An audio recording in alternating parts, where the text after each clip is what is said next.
Okay, hi BookTube, Aaron here, hope you're doing okay. Today I'm going to be doing the summer BookBae Tag, which was created by MJ from Reading This Life, and I was very kindly tagged by Jason Kennedy from the channel of A Disappointed Man. So thank you Jason for the tag. And yeah, let's get into it. It's really feeling like summer today. It's been really hot and it's quite humid and stuffy in the house, or at least up here in this room. But let's get into it. So the first prompt is summer is a sexy time of year. Do you think reading is sexy? Share some thoughts. I don't really have any particular thoughts about this. I don't think reading is particularly sexy. Yeah, no real thoughts. Although with all the sweating and feeling uncomfortable, is summer always a sexy time of year? I don't know. Number 2, random meetings. What fictional character or fictional characters would you enjoy meeting at a backyard party or cookout? And I have some maybe rather weird ones. My first would be Gregor Samsa from The Metamorphosis by Franz Kafka. Got my Kafka short stories here, and this would mainly be because sometimes in larger social gatherings I sort of forget what I'm supposed to be doing, which is a bit weird, but I just kind of do that. And you know, sometimes I'll be making conversation and stuff, and then sometimes I'm just find that I'm actually just people watching, and you know, I sort of lose my place a bit sometimes. So at least if I was, you know, making sure that Gregor was okay, going around and stealing bones from people's plates and rummaging through the food waste to see if there's anything he wanted to eat, then I would I'd actually find that quite fun in a weird way. Then I'd also, it'd be quite funny to be there with so I'm reading the Magic Mountain by Thomas Mann. Let's get a proper grip on it. There we go. Magic Mountain by Thomas Mann. There's this sort of relationship, but not relationship at the moment, between our main character Hans Castorp and Claudia, what's her surname, Chauchet or something like that, or Shawshat, I don't know. Don't know what I'm doing with my hand. Yeah, it'd be quite funny, I think, to have them just to people watch, and you know, be like, oh, are they gonna kiss, and all of that. Number 3, opposites attract. Name 2 characters from different books or genres you'd like to see coupled or partnered up in a story. And this is a bit of an odd one, but then I couldn't really think of one better than this, because most of the other couples that I put together, I was essentially using a character from another book as a substitute for like a member of the pair in another book. So like I had like Heathcliff from Wuthering Heights, and then I was just finding another character who was sort of like Kathy. So it didn't really work quite that well. And maybe this is a bit like this, but I think it's a bit better. So I've just been reading Mansfield Park by Jane Austen, and in a kind of weird way, I think it'd be quite cool to see her partnered up with Sherlock Holmes. I think that would be a pretty fun little match there, mainly because there are scenes in Mansfield Park where her cousin Edmund kind of takes her to one side and will be chatting through, you know, oh, did you notice what this person was doing? And it's kind of going through social graces and using other people as a way to teach her what she should be like in society and stuff. But it did kind of remind me of Sherlock Holmes, or like a detective kind of, you know, keeping an eye on people's mannerisms. So I thought that'd be quite funny. Also, Fanny Price from Mansfield Park is a bit like Molly from the TV show Sherlock as well. So I can see it working in a way. And then number 4, get outside. Do you like reading outdoors? I do quite like reading outdoors, although the more I think about it, the more I realise there are things about it that annoy me a little bit. Number 1 is the wind. If I'm indoors, I sometimes will just hold a book with one hand.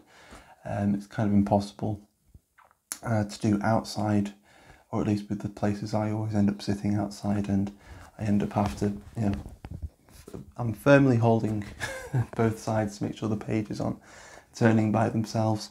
And also I find that when I'm sitting outside, I either like to be sat on something. It doesn't have to be a chair, it can be a tree stump or just a little mound or a rock or something, or like leaning against a tree or something like that, mainly just because I have long legs, and I'm just a bit, I don't know, I suppose awkward.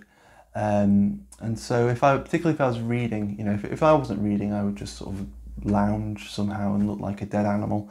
But if I'm reading, I need to be sort of propped up somehow, I think, or I'd just collapse and wither away. Yeah, so the more I think about it, the more I think there are weird conditions that I need to read outside.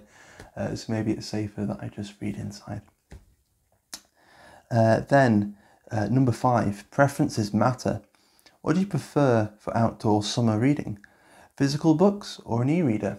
I'm going with physical books just because I haven't really given my Kindle a chance outdoors yet. I think it'd do really well. I just, for some reason, have never given it a go outside. Where are we? Number 6, recommend a summertime read. This might be a bit of an odd one, but I was thinking of, you know, being outside or maybe travelling and stuff. And I thought that would really get you in the right kind of frame of mind maybe for some John Steinbeck. And one of my favourite John Steinbeck novels is, or maybe my favourite John Steinbeck, at least that I've read yet, is In Dubious Battle, which is about fruit pickers, and these fruit pickers are going on strike and the various pressures that they have. So it's not exactly the happiest summertime read, but I think being outdoors and, you know, you could get yourself in some settings that might be, you know, sort of getting you into the world of the book a bit.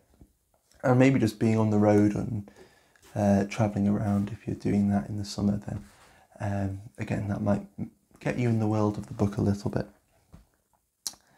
Okay, then number 7, what is your favourite summertime beverage? I tend to just drink the same things all the year round, although I've found I maybe drink chai tea more in the summer. For some reason, I kind of link chai tea with summer and strolling barefooted in the garden. I don't know why. Number 8, where is your favourite vacation or holiday destination? I don't really have one. A lot of the ones where we went were, they were sort of particular places in the UK when I was growing up. We went to like Whitby in Yorkshire, and we, you know, just kind of go camping. But it'd nearly always either be by the sea, or at least, you know, drivable distance to the sea, or it would be very green, or there'd be hills or mountains or something. And I'm happy with really any of that. Maybe one of the most relaxed holidays I had growing up was we went up to see some family in Dumfries in Scotland. It's in the south of Scotland, so it's hardly the Highlands, but it was just lovely, and strangely enough, it was amazing weather, which is, you know, kind of rare in Scotland. I think we caught the one good week that they had. So I'd love to. In fact, I just love going up to Scotland when I can. It's good. Okay, then number 9 is recommend a book set in a unique or exotic location. And I could have answered this like a normal person, or at least a kind of semi-sensible person, but I decided to go with the Cosmocomics by Italo Calvino, because you can't really get more unique or exotic than an imagined prehistoric Earth where the moon is so close to the Earth that people go up on ladders and harvest the cheese and stuff like that. And there's, you know, imagining the world of the dinosaurs, and imagining the universe before there was any stars, any lights, and stuff like that. I think that's pretty unique and exotic in its own way. Then number 10, have you ever asked a total stranger what they are reading, or given a book recommendation to a stranger in person? If yes, do you remember what it was? Nope, I don't believe I've ever done this. I have recently had this happen to me the other way round, where I was sat reading in like a cafe or something, I think someone who worked there came up and he asked me what I was reading, and I was only 10 pages through, so I was like, well, it's this, but I have no idea what it's about yet. He gave me a recommendation, and I was glad that he was reading it and enjoying it, but yeah, it didn't really sound like my cup of tea. Then number 11 is recommend a new BookBae booktuber under 100 subscribers. And I've recently just subscribed to Rose of Books. I don't think she has many subscribers at all, so I'll link her down in the description. And yeah, she seemed pretty cool.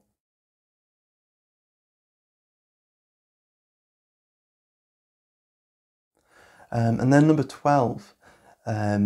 So now I need to name 3 BookBae booktubers to do this tag. And I'm not sure, I think these people must have been tagged already, but I haven't seen them do the tag yet, so I thought I'd tag them again, just in case. So I'll tag Alan from Big Hard Books and Classics, I'll tag Jeremy Fee, and I'll tag Sterling Reads, previously known as Cozy Reading with Quaker Cats.